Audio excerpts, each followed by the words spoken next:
conference where everybody is speaking in French, I'm going to speak to you in English. Okay, so you have to forgive me for that. But later on, if you want to ask any questions or if you want to comment on the presentation, you can do this in French, and I'll do my best to understand and to answer you. Okay. I'm going to talk to you today about the impact of telecollaborative exchange in university education. Okay.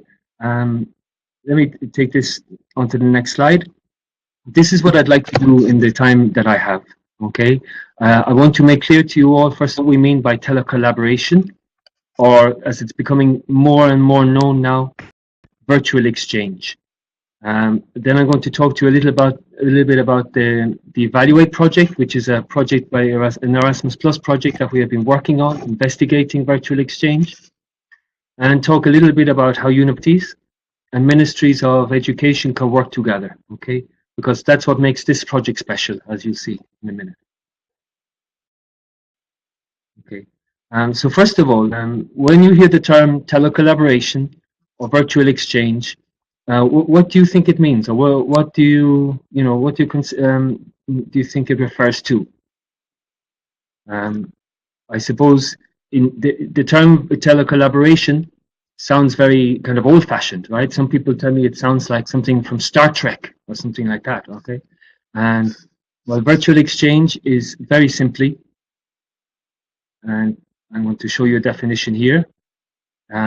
It's very simply the idea of bringing groups of learners from different countries into contact together with partner classes, and as part of their study programs, as part of their classes, getting them to collaborate and learn together online.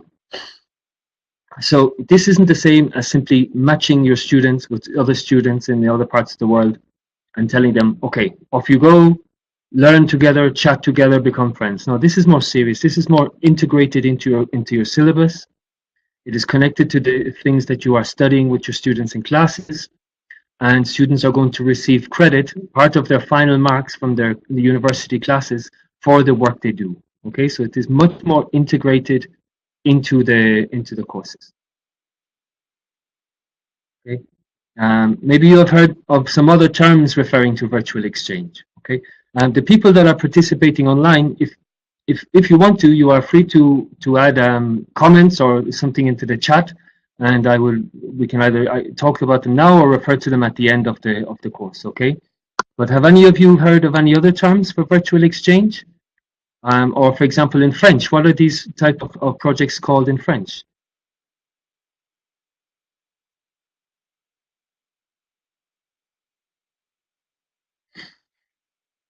Well, here are just some terms that you might have heard of before.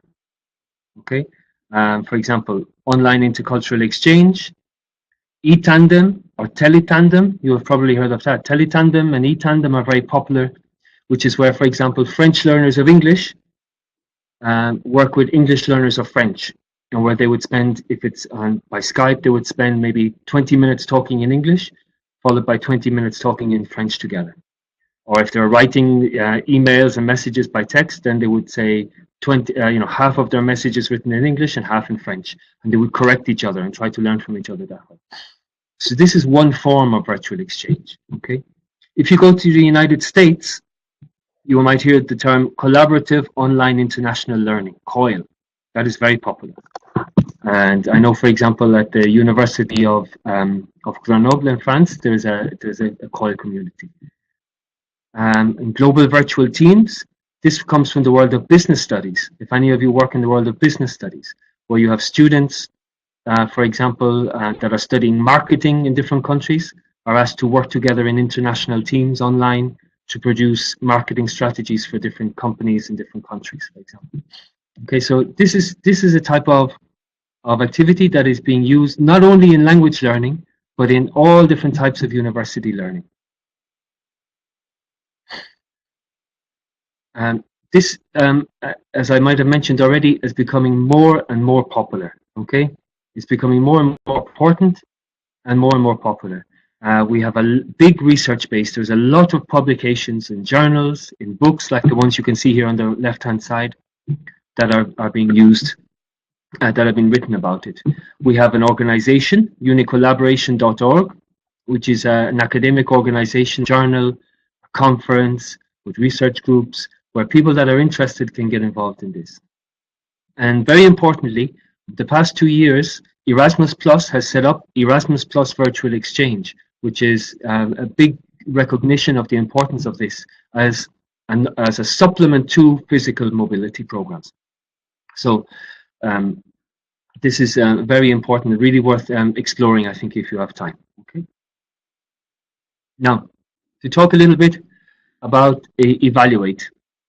What is special about this project here, Evaluate, which means evaluating and upscaling telecollaborative teacher education, this is an Erasmus Plus KA3 project, which means that it is to do with policy.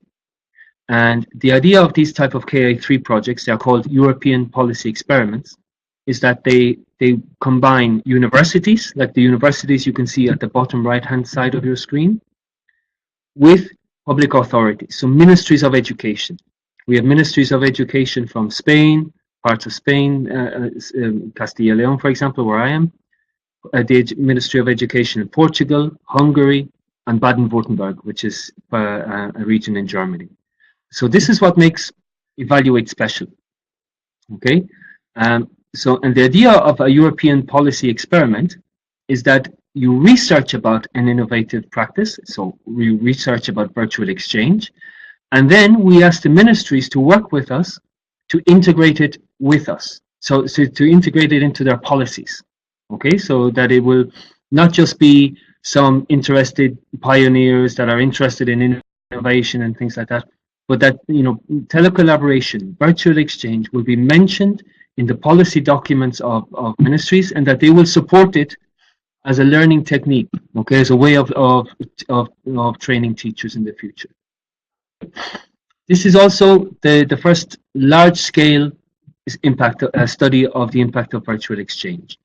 Until now, most presentations and most research about virtual exchange have been the study of one class, okay, one class learning with another class, and then the people write up the results.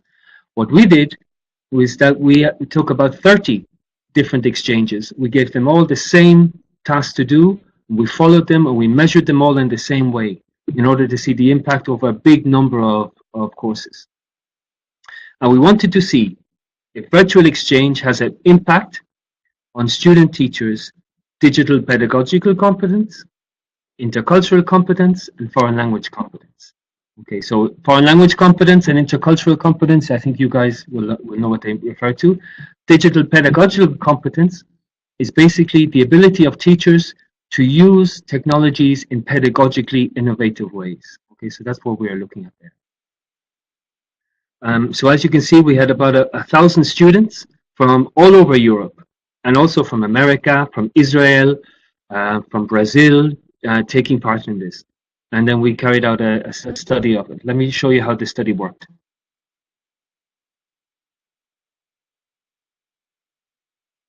Okay, well, first of all, just to say that the reasons why we did this is that for student teachers, for people that are studying in education all across Europe, okay, there is an important need for this type of project. Because first of all, what the research is showing is that even though there are more and more technologies in schools all across Europe, teachers are using these tools in very traditional ways. They may be using platforms, sharing PDFs, sharing PowerPoints, doing Kahoots and simple interactive quizzes, but there are very little of them actually using ICT to get their students to collaborate with other students and to communicate with students outside of the classroom. And we propose that this is because teachers don't know how to do this, because they never learned it. So we believe that if we can get student teachers, when they are in university, training to become teachers, if we can get them to experience online intercultural exchange projects like these, that when they become teachers, they will also use these in their classes. And the second thing is that student teachers need a lot more intercultural and foreign language learning experiences. The table that you can see here, the graph that you can see here, shows that of all the people, of all the students that go on Erasmus Plus, only 3% of them are from the area of education. Okay, that is a very small amount. Student teachers do not take part to a very high level in Erasmus Plus. So how are they going to develop intercultural skills? How are they going to develop their language skills? Well, if we can get them communicating with people from other countries in projects like these, this is one way to do it.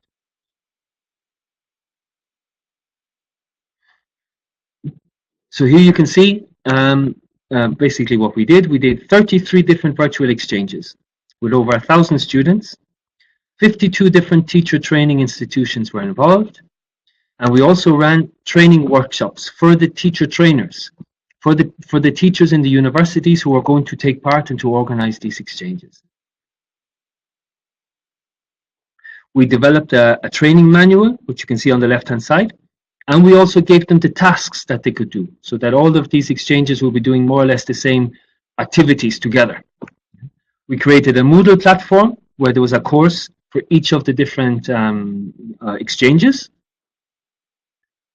We organized free workshops in Italy and in Spain, where teachers could, where the teacher trainers could come, meet their partners, learn how about telecollaboration, and talk about their doubts and things like that. And then, very importantly, while the teachers were organizing their exchanges, and when problems came up, they had a mentor. That means that they could write to one of us and say, this is a problem that is happening, what should we do? Okay, how can we solve this problem? And at the end, both students and teachers received certificates from us for their work. Okay. As regards research, we did pre- and post-tests, okay, using different measures to measure digital pedagogical competence and intercultural effectiveness. We carried out interviews with the students by video, by email, we collected their learner diaries, and we collected, as you can see on the right-hand side, we collected information before the exchange began, during the exchanges, and at the end of the exchange. And since then, this finished in July of this year. And since July, we have been analyzing all of this data. And we are, at the moment, still working on the final report, our final European policy experiment. It will be ready at Christmas time. But I can tell you just very simply some basic findings that we have come up about so far. Okay, we have found that virtual exchange works, and that it works consistently. That means that that students developed their pedagogical digital skills, their intercultural skills, and their language skills over the different rounds of the exchanges. Okay, one of the important things that we found is that many students come from very homogeneous societies, which means that they are not in contact very often with people from other cultures. Okay, I realize that France is a very multicultural society, but Spain, for example, where I am, there's very little multicultural aspect to this society. And this was the first time that students got to use a foreign language with people outside of their classrooms. And this is, had a huge impact on them.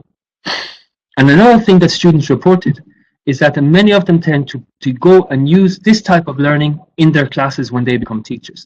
And that's, of course, a really important thing for us. Okay, that's one of the reasons why we were doing it. Here you can see on the left-hand side the difference between the test group in green and the control group, okay, in orange. The test group improved their pedagogical digital competences much better, and also the intercultural effectiveness scale. They also gradually improved, maybe not so dramatically. Okay, but I think there's a reason for that, and that even when students go on Erasmus, they do not all of a sudden become very interculturally competent. So what can we expect from virtual exchanges that take place maybe over 6 to 8 weeks, where students are only talking to each other and write each other? We cannot expect miracles, right? This is not the solution to all of society's problems. But it is definitely one tool that we can use, that we should be using more, I think, to develop intercultural awareness and intercultural competence. And you can see here on the left-hand side of this table here, the ability to use a foreign language, the different areas of language learning where students felt they improved.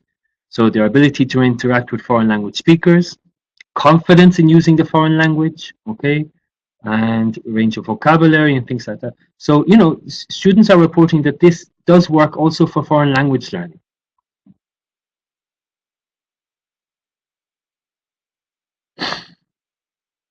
So at this stage, I will come to a conclusion. I just want to do some advertising, if Sophie doesn't mind. And we are organizing a free conference. Hello? Sophie, tu es là?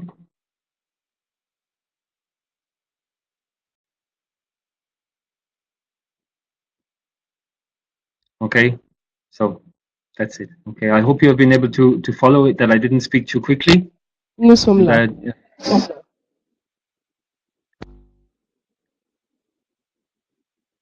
Donc, si vous avez des questions, or if anybody has ever organized one of these type of exchanges and you want to talk about your experiences, I would love to hear about it.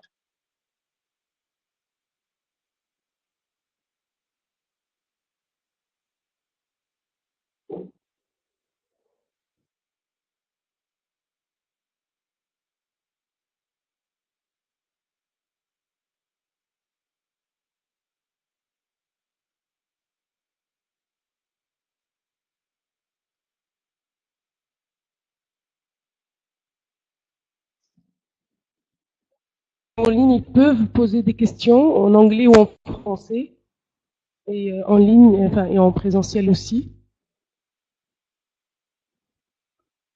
Christophe Riffet. Hello, Robert. I'm Christophe Riffet, and I'm here in Besançon. Good morning. Can you hear me? Yes. Perfectly. So thank you very much for your presentation. You mentioned that there were of what a miss of works, of research works on multiple classrooms exchanges. You said a lot of works are about one-to-one class exchange, and that there were a miss of multiple classroom exchanges, right? What I meant. Sorry, go ahead. Yes. Yeah. Yes, my question is, how did you find these missings in the research, these holes, and did you hear about, for example, Roman exchanges on multiple classroom with French, Italian, Spanish, Romanian language, etc.? Did you hear about these projects? Okay, maybe I should explain better what I was trying to say there. What I was trying to say is that most research in this area is about one particular exchange. Okay, so I don't know. I don't mean just one class with one class. It could be 2 or 3 different classes, or 3 or 4 different classes together. That isn't the issue. The issue is that most exchanges, because of research funding, that people can only research their own classes. Okay, so what we were trying to do in this is have many different exchanges, all doing the same tasks and all doing this, answering the same research, same research surveys, the same research instruments, to have a, shall we say, a larger scale piece of evidence that this works.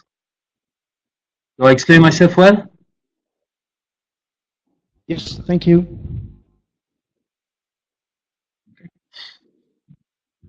Il y a une question en ligne, Robert. Yeah, je le vois ici.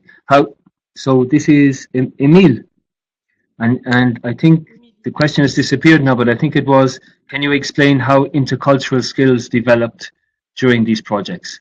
Yes. It's very interesting because what many students, we ask students, for example, you know, what did you learn from this project, or did you improve your language from in your language skills in this project? And many of them will actually say no, but then they would say, However, I learned that you have to be much more careful in the way you express yourself when talking to people from other cultures. So what they were, and the examples they gave us referred to politeness and about making yourself clear and about taking into account that other people, for example, because they come from other cultural backgrounds, maybe the way they say things isn't the same, they don't have the same meaning as you do. Okay, but very often when you ask students about culture, they think, well, I didn't learn any facts. I didn't learn about the differences between the Spanish education system and the Swedish education system. So they say they didn't learn about culture. But what they did learn is, shall we say, intercultural pragmatics and the way to interact more sensitively with people from other cultures. Okay, and even though maybe they don't realize that this is like really important stuff, as any of you that have done European projects know. You know, there's so many misunderstandings and problems because of the way we communicate together online. Right? And this is what the students began to learn in these projects. Okay, Emil, I hope that answers your question.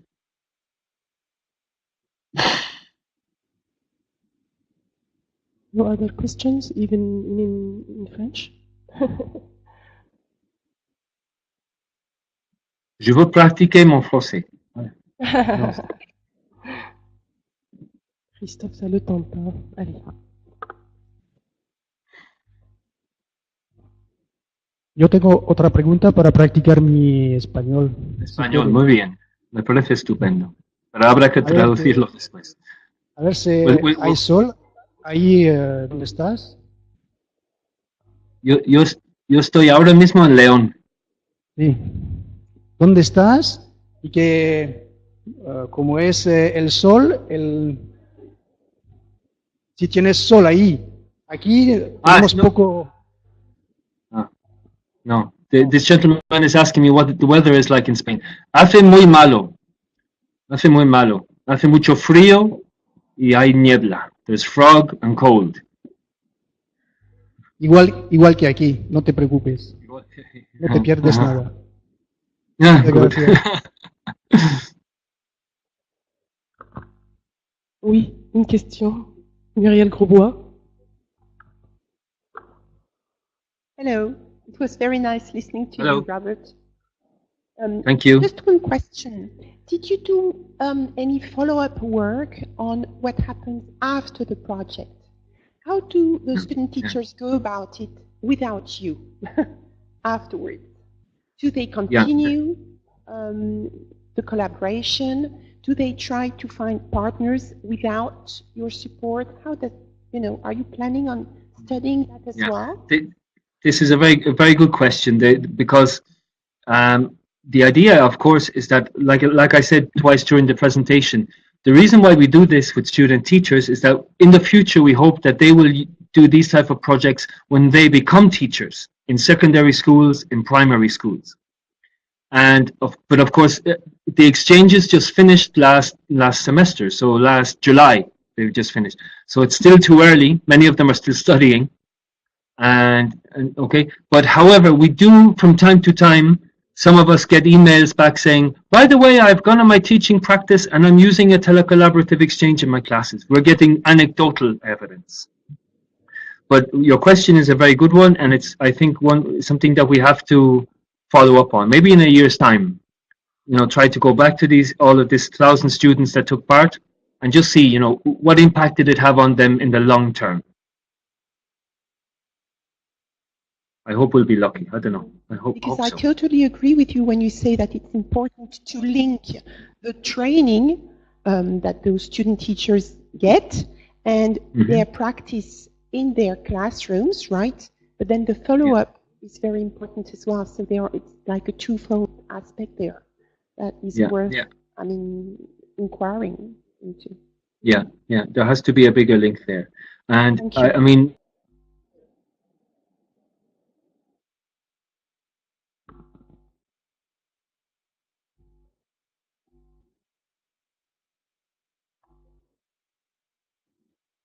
Robert, tu nous entends? Vous nous entendez? À mon avis, il est en connexion Wi-Fi. Voilà. Donc il faut rafraîchir toujours la connexion Wi-Fi, ça fait que faut rafraîchir le lien. Bon. Hello? Oui, Robert, vous êtes de nouveau là. Vous êtes en connexion Wi-Fi, Robert, non? Yeah, dans l'université. Je suis désolé. Non, il n'y a pas de souci. Il y a vraiment... Okay. Okay, Est-ce qu'il y a so, d'autres questions? so, Oui. Une question de Christophe. I'm sorry, Robert. I have a last question for you. What about the tools that you can suggest to us that you are using in your collaborative virtual environments? I want to say, you talked about Moodle.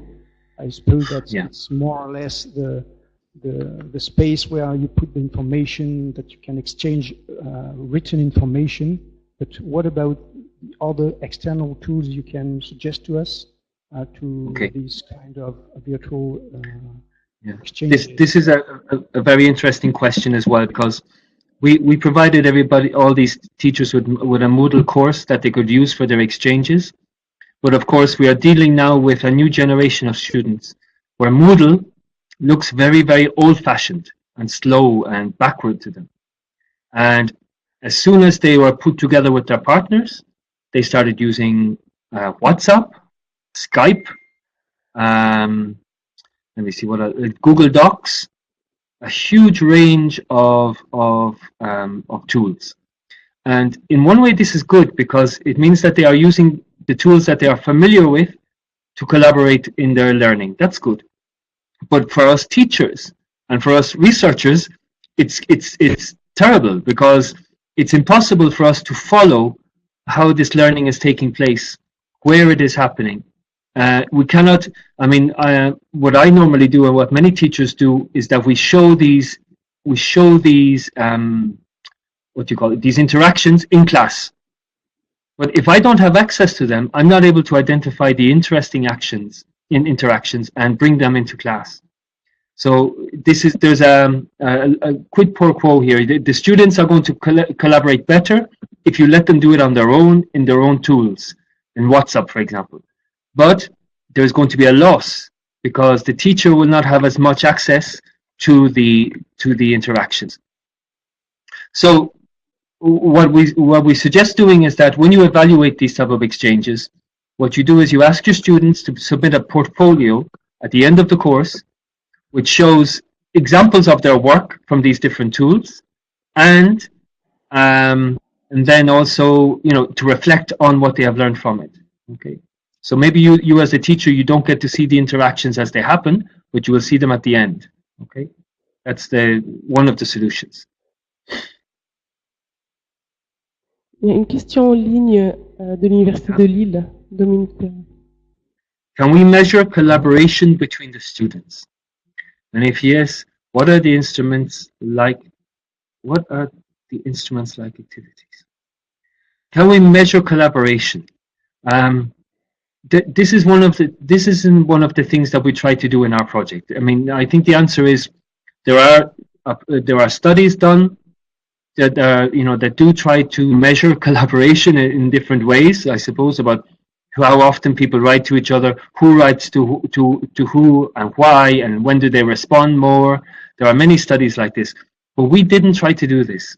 We were more interested in the learning outcomes, so the impact of having this intercultural contact. Okay, but there's definitely a lot that you can read about that, Dominique. If I imagine, Dominique, you are familiar with this journal that I'm typing into the chat now, Language Learning and Technology. If you look there, I'm sure you will find many studies that are doing what you are interested in. Or Kahina, sorry.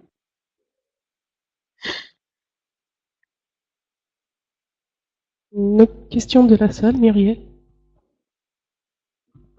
Yeah, Robert, could you possibly ask them to record their interactions so that even when they collaborate outside Moodle, so that you could have access to more data?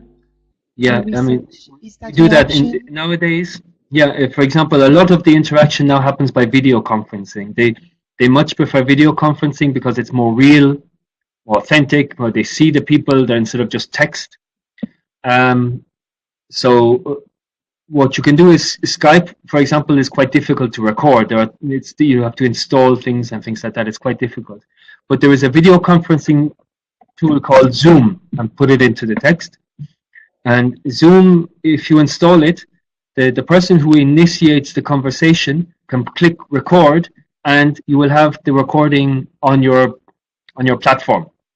Okay, and that's what we're asking them to do now. Okay, we're asking the students to do that, to record their recordings and to show and to add links to them or to share them with us in their portfolios.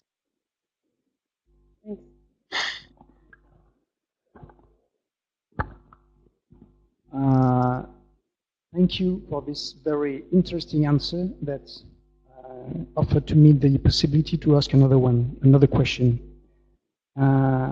Once you have video conference traces, video recording, what do you do with that?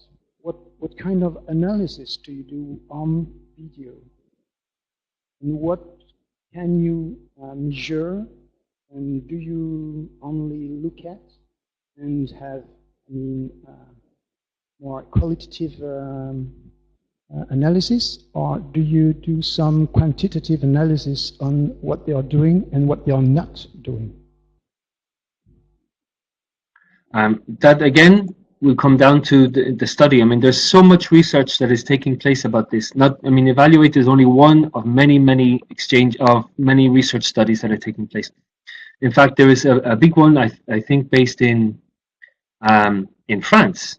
Now, I'm trying to think of the names of the colleagues that are taking part in it, and I know that in the United States, Richard Kern, who is a French lecturer and very well-known professor in the United States at, I think, Berkeley University, he's there. You have different others in France that worked on that. For example, Nicolas Guichon. Exactly. That was the name I was trying to think of, Nicolas. Yeah, exactly. And they are doing, I think, very detailed analysis of the transcripts of the video conferencing, and they are looking at different things than we are looking at, I think, But there's once you have to decide, I suppose, you have very clear research questions about what you want to learn. You can, like you said, you can focus on the learning outcomes, what they learned. Or you can look at in the conversations themselves, what they talk about, what they don't talk about. All right, is also very important as well. I find that so many of these exchanges can be very superficial in the content that the students discuss together, and that's where the role of the teacher comes in, to give the students, shall we say, serious tasks, right? That they can to focus what their interactions are about. Otherwise, they will talk about very superficial things and learn and get a very superficial learning experience from it. Okay, there's no guarantee just because you bring your students together that they will learn. Okay, that in fact they will very often do what they can to avoid any conflict or avoid disagreement and things like that. Yeah, but Nicolas Guichon is doing some very interesting work there.